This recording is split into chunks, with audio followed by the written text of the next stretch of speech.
मेरे सभी दोस्तों को मेरा नमस्कार। दोस्तों, आज के वीडियो में हम वैदिक काल या वैदिक सभ्यता से संबंधित कुछ महत्वपूर्ण प्रश्न लेकर आए हैं।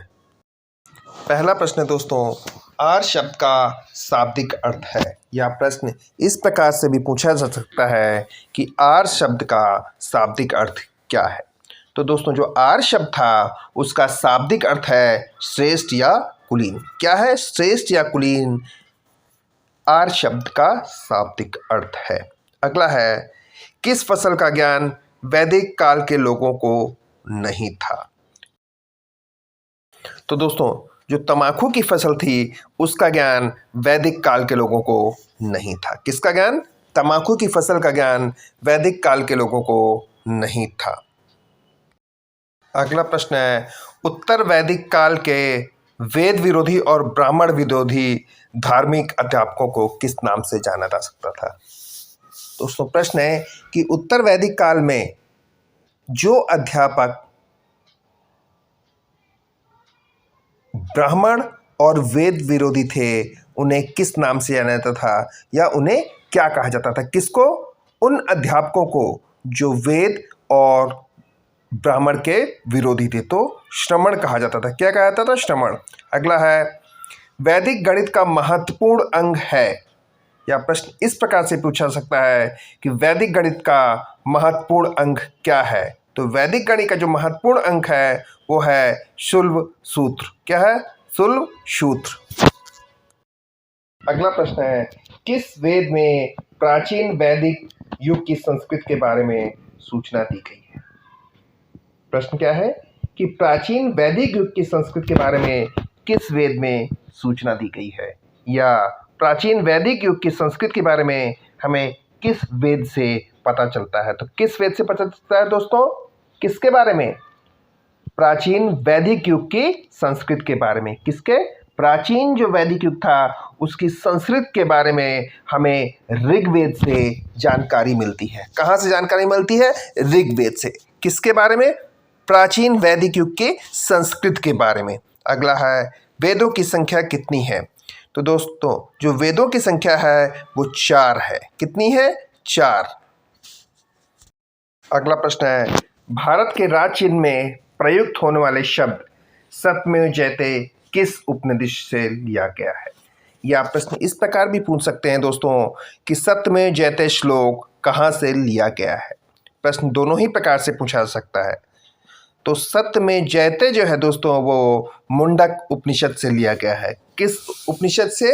मुंडक उपनिषद से सत्यमेव जयते नामक श्लोक लिया गया है। अगला, ऋग्वैदिक आर्यों का मुख्य व्यवसाय क्या था। ये प्रश्न दो प्रश्न एक ही में कंबाइन हो गए हैं या मिल गए हैं। तो इसमें पहला प्रश्न है, ऋग्वैदिक आर्यों का मुख्य व्यवसाय क्या था।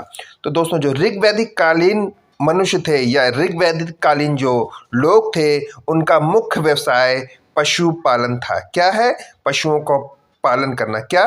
पशुपालन। किसका मुख्य व्यवसाय था? ऋग्वैदिक कालीन आर्यों का मुख्य व्यवसाय या ऋग्वैदिक लोगों का मुख्य व्यवसाय जो था वो था क्या? पशुपालन। अगला है, भारतीय संगीत का आदि ग्रंथ है, या भारतीय संगीत का आदि ग्रंथ कौन सा है। तो दोस्तों, जो भारतीय संगीत का आदि ग्रंथ है वह है सामवेद। कौन सा है? सामवेद। अगला प्रश्न है दोस्तों, प्रथम विधि निर्माता कौन है। तो दोस्तों, वर्तमान में जो विधि निर्माता हैं वो डॉक्टर भीमराव अंबेडकर हैं। कौन है? जिन्हें संविधान का निर्माता कहा जाता है डॉक्टर भीमराव अंबेडकर। लेकिन यहाँ प्रश्न है, प्रथम विधि निर्माता कौन है। तो दोस्तों, जो प्रथम विधि निर्माता हैं वो मनु थे। कौन थे? मनु। अगला है, कृष्ण भक्ति का प्रथम एवं प्रधान ग्रंथ है। या प्रश्न हम ये भी पूछ सकते हैं कि कृष्ण भक्ति का प्रथम एवं प्रधान ग्रंथ कौन सा है। तो दोस्तों, जो कृष्ण की भक्ति है उसका प्रथम और महान ग्रंथ है या प्रधान ग्रंथ है श्रीमद् भागवत गीता। क्या है? श्रीमद् भागवत गीता। अगला है, ऋग्वेद में संपत्ति का प्रमुख रूप क्या है। तो ऋग्वेद में दोस्तों जो संपत्ति का प्रमुख रूप है वो है गोधन। क्या है?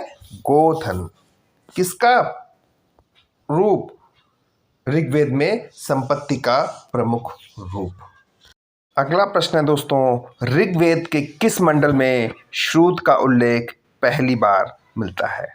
किसमें? ऋग्वेद के किस मंडल में शूद्र का उपयोग पहली बार मिलता है? तो दोस्तों जो ऋग्वेद का 10वां मंडल है या 10वें मंडल में ऋग्वेद के शूद्र का उल्लेख पहली बार मिलता है। किसका उल्लेख? शूद्र का उल्लेख पहली बार किस वेद में प्राप्त होता है? प्रश्न इस प्रकार भी हो सकता है कि शूद्र का उपयोग पहली बार किस वेद में मिलता है? तो दोस्तों ऋग्वेद के 10वें मंडल में शूद्र का प्रयोग पहली बार प्राप्त होता है या पहली बार मिलता है। पुराणों की संख्या कितनी है? तो दोस्तों पुराणों की संख्या 18 है। कितनी? 18। वेदों की संख्या कितनी है? 4 है। पुराणों की संख्या 18 है। अगला प्रश्न है दोस्तों, किस देवता के लिए ऋग्वेद में पुरंदर शब्द का प्रयोग हुआ है? या प्रश्न ये भी पूछ सकते हैं कि ऋग्वेद में पुरंदर शब्द किस देवता के लिए प्रयोग हुआ? तो ऋग्वेद में जो पुरंदर शब्द उपयोग किया है दोस्तों वो इंद्र के देवता के लिए हुआ है या इंद्र देवता के लिए हुआ है। प्रश्न एक और प्रकार से पूछा जा सकता है कि ऋग्वेद में इंद्र को किस नाम से जाना जा सकता है या इंद्र के लिए कौन सा शब्द प्रयोग हुआ है? किसमें? ऋग्वेद में। प्रश्न इस प्रकार से है, आप सुन लीजिए कि ऋग्वेद में इंद्र को और किस नाम से जाना जा सकता है या और किस नाम से इसका प्रयोग हुआ है? तो दोस्तों पुरंदर शब्द नामक से इंद्र का प्रयोग हुआ है। किसका प्रयोग हुआ है? पुरंदर शब्द का प्रयोग इंद्र के लिए ऋग्वेद में हुआ है। या हम ये कह सकते हैं कि ऋग्वेद में पुरंदर शब्द का प्रयोग इंद्र के लिए किया गया है। अगला है, शुल्ब सूत्र किस विषय से अगला प्रश्न है, शुल्ब सूत्र किस विषय से संबंधित पुस्तक है? तो दोस्तों जो शुल्ब सूत्र है वो ज्यामिति से संबंधित पुस्तक है। किससे? ज्यामिति से। क्या किसकी पुस्तक की बात कर रहे हैं? शुल्ब सूत्र की। तो ये दोस्तों ज्यामिति से संबंधित पुस्तक है। अगला है, अस्तोमा सद्गमय कहाँ से लिया गया है? दोस्तों ये श्लोक है, अस्तोमा सद्गमय तमसोमा ज्योतिगमय।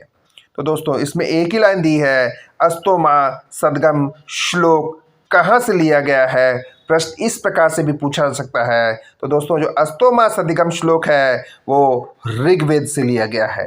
किस वेद से लिया गया है? ऋग्वेद से। क्या लिया गया है? अस्तोमा सद्गम नामक श्लोक।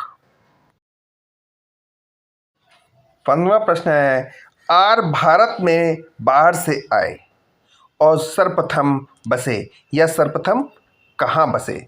प्रश्न ये भी हो सकता है कि आर भारत में आने के बाद सर्वप्रथम कहाँ निवास किया या वे सर्वप्रथम कहाँ बसे? तो दोस्तों जो आर थे जो भारत आए वो सर्वप्रथम पंजाब में बसे। कहाँ बसे? पंजाब इलाके में, या पंजाब के इलाके में सर्वप्रथम आर्यों ने अपना निवास स्थान बनाया। अगला है, ऋग्वेद में कौन सा मंडल पूर्णतः सोम को समर्पित है? प्रश्न है कि ऋग्वेद में कौन सा मंडल जो है वो पूर्णतः सोम को समर्पित है? तो ऋग्वेद का 9वां मंडल जो है दोस्तों वो सोम को समर्पित है। क्या? किसको? सोम को समर्पित है। किसका? ऋग्वेद का 9वां मंडल, या ऋग्वेद का 9वां मंडल जो दोस्तों वो सोम को समर्पित है। अगला प्रश्न है, प्रसिद्ध 10 राजाओं का युद्ध दासराज युद्ध किस नदी के तट पर लड़ा गया? यह प्रश्न ये भी पूछ सकते हैं कि प्रसिद्ध 10 राजाओं का युद्ध किस नदी के तट पर लड़ा गया? तो दोस्तों जो 10 राजाओं का युद्ध लड़ा गया था वो परशुनी नदी के तट पर लड़ा गया। किसने? परशुनी नदी के तट पर 10 राज युद्ध लड़ा गया। कौन सा युद्ध? 10 राजाओं का या दासराज युद्ध परशुनी नदी के किनारे लड़ा गया। अगला है, 800 से 1600 ईसा पूर्व का काल किस युग से जुड़ा है? या किसका माना जाता है? क्या 800 ईसा पूर्व से लेकर 600 ईसा पूर्व तक का काल ब्राह्मण युग का माना जा सकता है, या हम यूँ भी कह सकते हैं कि ब्राह्मण युग का समय 800 ईसा पूर्व से लेकर 600 ईसा पूर्व तक माना गया है। तो आज के वीडियो में इतना ही दोस्तों। मेरा ये वीडियो आपको कैसा लगा प्लीज़ कमेंट्स ज़रूर करें। साथ ही मेरा ये वीडियो अगर आपको अच्छा लगा हो तो दोस्तों इसे लाइक और सब्सक्राइब भी ज़रूर करें। धन्यवाद।